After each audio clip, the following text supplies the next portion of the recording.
In 2016, Brexit shook the establishment to its core. For the first time in recent memory, the British working class struck a decisive blow against the globalist regime and their puppets in Whitehall, irrevocably transforming this country and its geopolitical orientation for decades to come. Not since 1945 had the working class so forcefully imposed itself and its interests on our establishment and made the elite yield to the will of the British majority. 4 years on from the official leave date, however, Britain still finds itself tied up in the machinations of globalism, and the momentum of the patriotic anti-globalist movement appears to have petered out. Successive Tory governments and their lackeys in the so-called populist right claim it's a done deal, that the referendum was enough, that Britain is now a free and sovereign country where citizens have command over our domestic and foreign policy. Nothing could be further from the truth. Leaving the European Union was no doubt a monumental victory, but left in the hands of the establishment, the movement has faltered. Brexit has not been allowed to take its necessary next step. The EU is only the beginning.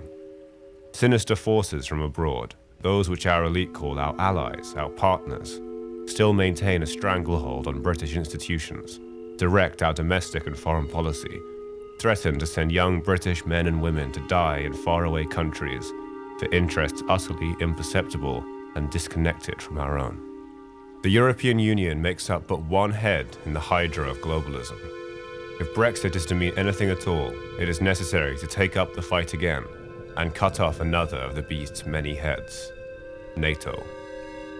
The UK is NATO's second biggest funder, spending an enormous £60 billion of taxpayer money last year alone.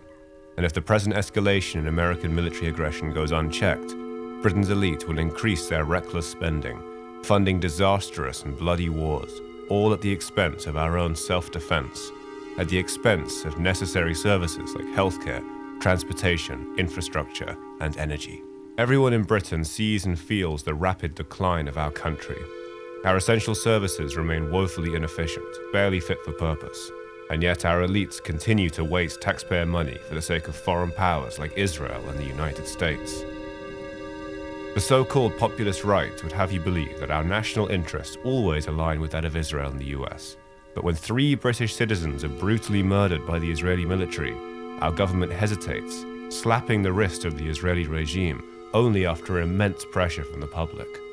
Even then, the elite refuse to halt weapon shipments, refuse to commit to a ceasefire. All of this proves clear as day that our supposedly sovereign and independent state has in truth been captured by foreign elements, by the global imperialist hegemon and its interests. Many will argue that NATO is necessary for our self-defense, that without it we would be under the thumb of other foreign powers like Russia or China. Well, try telling that to the Irish, who, despite their unfortunate engagement with the European Union, maintain a relatively independent foreign policy, an independent relationship with the world powers, amicable relations with the majority of sovereign states, and enjoy a stable and peaceful geopolitical position, all while remaining outside of NATO. If our closest neighbor and an ally can do it, why can't we? As we speak, Ukraine is entering the protracted process of becoming a NATO member state, according to US Secretary of State Antony Blinken, which would then implicate all NATO member states in the present war between Russia and Ukraine, an existential concern for the future of the world. It could mean the beginning of World War III. Does Britain, or the world for that matter, really have any interest in entering into this war? A war which could see young British men and women dying in a futile battle against the Russians. But it isn't just the present geopolitical situation which concerns us. Even more alarming is NATO's history, its dark and mysterious commitments, its occulted origins in the exterminationist agenda of the Nazi and fascist projects of the 20th century. To begin to understand just how fundamentally alien the interests of NATO are to the British people, to our security, our independence, our sovereignty, we have to go back to the beginning. We have to go to the end of World War II. And here we must ask a very difficult but very important question. Did Britain and the Allies really win in World War II? The early history of NATO is a murky one. Officially founded through a series of treaties starting in 1947 with the French-British Dunkirk Treaty and the 1948 Brussels Treaty and culminating in the North Atlantic Treaty in 1949, later incorporating West Germany in 1955, NATO's military committee was, from 1961 to 1964, headed by former chief of the Nazi High Command, General-Lieutenant Adolf Heusinger. In 1944, during the military coup attempt known as Operation Valkyrie, which planned to assassinate Adolf Hitler and put an end to the war, Heusinger not only refrained from involving himself in the conspiracy, but went so far as to give the Gestapo all the information he had on the plot's conspirators, bolstering Hitler's leadership and unnecessarily prolonging the war. Heusinger, a close ally of Hitler and a leading antagonist in the Nazi invasion of the Soviet Union, after the end of the war was promoted to the position of Inspector General of West Germany's Bundeswehr, and after that to the highest rank in NATO's military command structure, a post he enjoyed until his retirement in 1964. According to the Soviet Union, the nation which suffered dearly at the hands of the Nazis, yet ultimately dealt the final blow against them and ended World War II, Heusinger was responsible for numerous war crimes committed on Soviet territory during his tenure as chief of the Nazi army, and had a warrant out for his arrest by Soviet courts.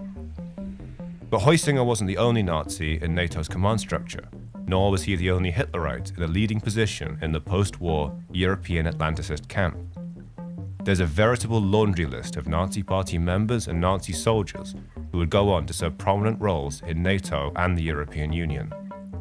Walter Hallstein, an Oberleutnant in the Wehrmacht who helped coordinate the brutal German occupation of France, a man who actively fought and killed British soldiers at Normandy, will go on to serve as the President of the European Commission from 1958 to 1967. True to his Nazi origins, Hallstein famously dismissed the fundamental Western values of national sovereignty and self-determinations as, quote, doctrines of yesteryear, considering himself the sole leader of Europe, and styling himself as the European Prime Minister. Hallstein relentlessly pushed to integrate the newly formed European Economic Community, precursor to the EU, into one singular integrated geopolitical entity. Whether in 1960s Brussels or 1930s Berlin, Hallstein's commitments were consistent: to crush independence, destroy sovereignty, and impose a uniform, homogeneous Reich overriding every nation in Europe. But the Nazi connections don't stop there. From 1952 to 1990, NATO and their European integrationist allies in the European Commission helped coordinate the funding and arming of neo-Nazi and right-wing extremist organizations throughout Europe, consolidating a terrorist network of stay-behind armies to carry out the geopolitical will of Washington through the barrel of a gun. The name of this terroristic conspiracy was Operation GLADIO, the most significant erasure of national sovereignty and domestic security in European history after the Third Reich. In the United Kingdom, GLADIO agents helped establish the neo-Nazi terror cell Column 88, responsible for several bomb attacks on both left-wingers and conservatives during the late 1970s. In Italy, GLADIO cut a lot deeper. The CIA and NATO funded and armed numerous right-wing extremist terrorist organizations, as well as collaborating with the neo-fascist Masonic Lodge Propaganda Due and the Cosa Nostra Mafia organization, murdering countless politicians, both left-wing and conservative, as well as civilians, all to incur a state of perpetual terror and confusion, known as the strategy of tension, to break the will of the people and ensure that NATO and the interests of Washington maintain hegemony over the affairs of supposedly sovereign European nations. In Britain, one NATO and European Union affiliated organization in particular warrants our attention. An organization known as Le Cercle. Established to coordinate the Euro-Atlantic integration project, Le Cercle's stated aims have been, since their foundation, to maintain a private intelligence network and funding stream for the promotion of the establishment right's pan-European and pro-Washington agenda.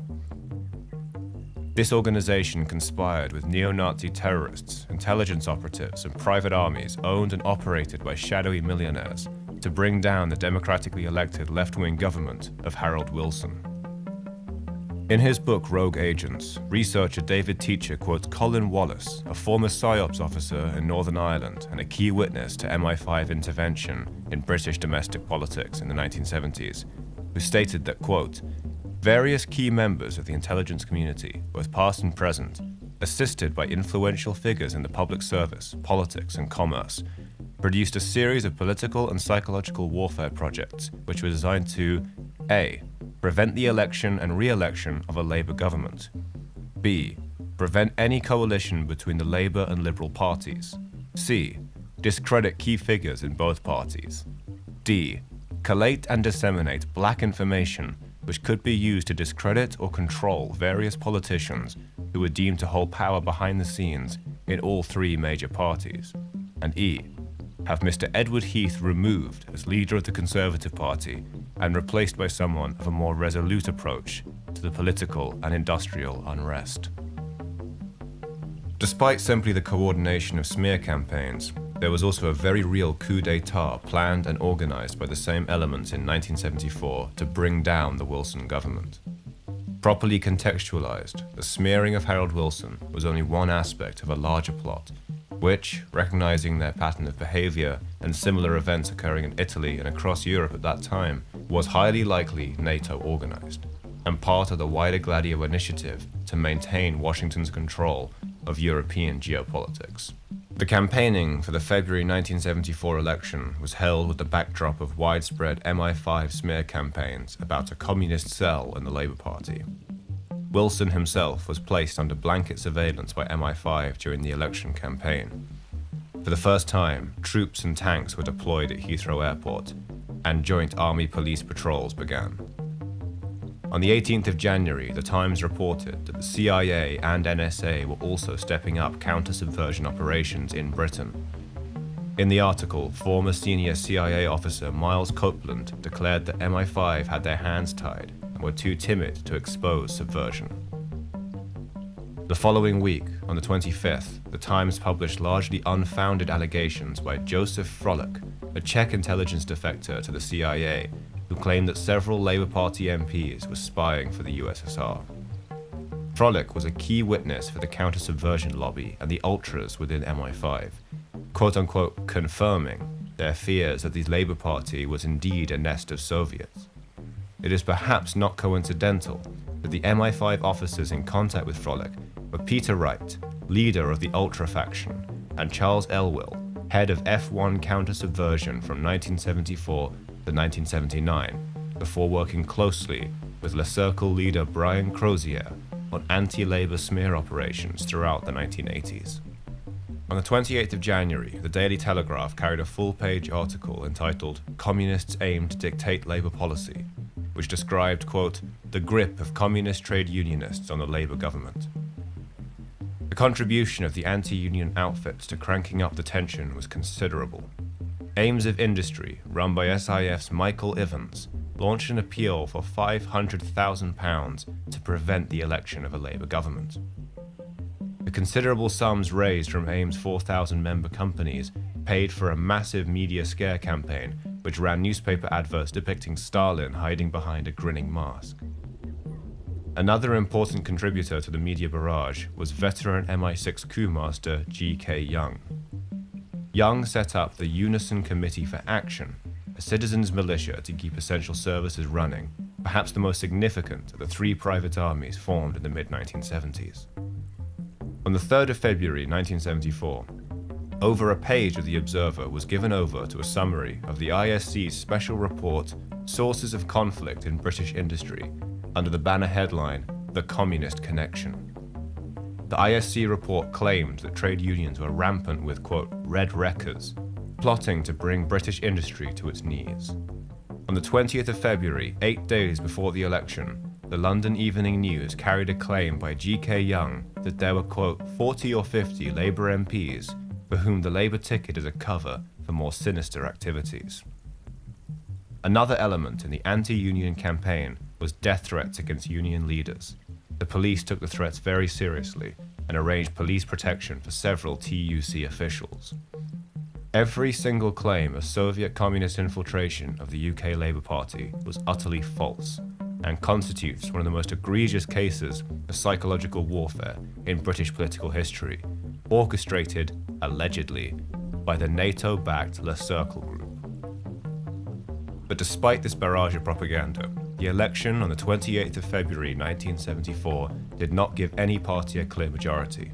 After the Liberals refused a coalition with the Conservatives, Edward Heath was forced to resign. The counter-subversion lobby's fears had become reality. Having won the largest number of seats, Labour formed the new government. However, the new Prime Minister Harold Wilson had an unworkably small majority, and so he called fresh elections for October. In between the two elections, MI5 and the counter-subversion lobby went all out to ensure a Labour defeat.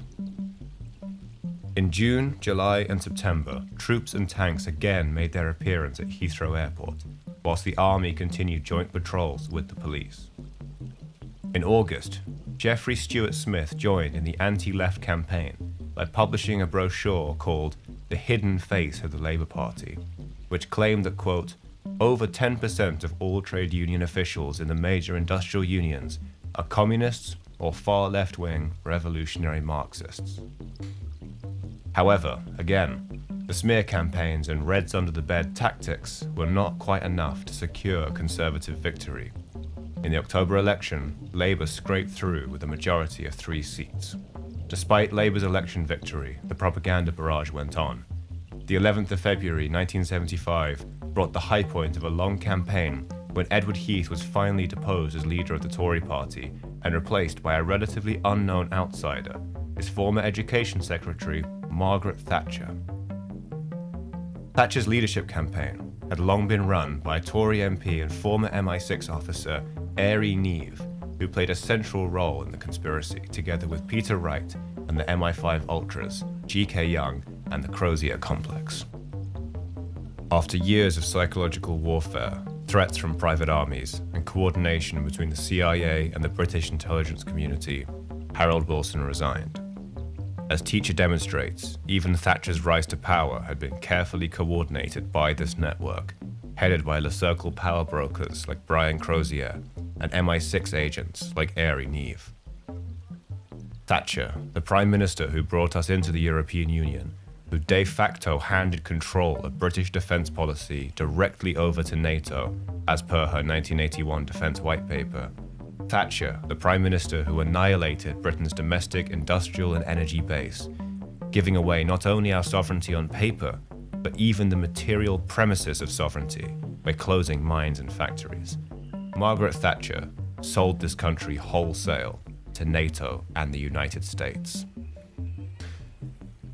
Her Europeanism, and in effect the entirety of the European integrationist project, has been, since its foundation, merely a front for American unipolar hegemonic control, the eastern frontier of the American empire. NATO, an organization which promotes Nazi generals to their highest posts, who funds and arms neo-Nazi terrorist organizations and extremist private armies, who were implicated in coups d'etats on democratically elected leaders, including, allegedly, the Prime Minister of Great Britain. In what world is this organization allied to British interests? The only interests NATO serves are that of a very small, corrupt clique of shadowy power brokers, an elite dead set on maintaining control at all costs. NATO doesn't defend democracy, it is the antithesis of democracy. NATO is, by both its genealogy and its actions, in total continuity with the Nazi regime. It is, for all intents and purposes, the Fourth Reich. Fast forward to the modern day, and NATO continues to provide covert support for neo-Nazi terrorism, endorsing, funding, and arming the neo-Nazi Special Operations Detachment Azov, known as the Azov Battalion to most. NATO backs terrorist organizations which proudly claim continuity with the World War II era SS Galicia Division, the Nazi-backed Ukrainian National Army, and Stepan Bandera's infamous Organization of Ukrainian Nationalists, all implicated in the Holocaust, all actively participated in brutal pogroms, and all complicit in the genocides of Polish, Ukrainian, and Russian civilians, including women and children, during the Nazi occupation of Soviet Ukraine and Russia. Today, NATO member states like Canada honor these butchers with medals, build monuments and memorials to commemorate the actions of their soldiers. Nazi collaborators have been officially rebranded as freedom fighters. It comes as no surprise when you see that NATO, from its foundation, has had an uncomfortably close association with the German Nazi project. Today, there are 5 military bases on British soil officially designated as NATO bases, and American personnel running de jure British bases as de facto US NATO installations. With increasing hostility between America and Russia, America and Iran, America and China, the list goes on, the existence of US and NATO bases on our soil becomes more than just a concern for our geopolitical sovereignty. It entails an existential risk to the survival of this country and its people. NATO and US bases on British soil are sure to be immediate targets of Russia, Iran, China, etc., in the event of an all-out nuclear war between the United States and the forces of multipolarity and counter-hegemony. Invoking Article 13 of the North Atlantic Treaty would put an end to all of that.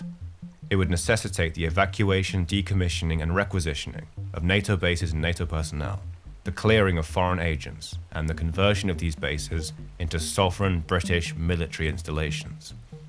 If not for sovereignty, then for our lives and the lives of our children, the posterity of our civilization, it is imperative that Great Britain leaves NATO, that we take back control of our foreign policy from the Atlanticists, dragging us further and further to the precipice of nuclear annihilation.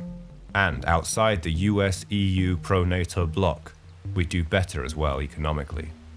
Members of the emergent BRICS bloc all outpace us in terms of real economic development, while those beholden to the whims of Washington and Brussels grind to an economic halt, slip into depression, and collapse under the weight of a falling American empire. Our sovereignty, our prosperity, and our very lives are threatened by the irresponsible commitment that both the Tory party and the Labour Party have to staying in NATO. A Britain out of NATO, a truly sovereign Britain, will be better off, and it might just survive an all-out nuclear war.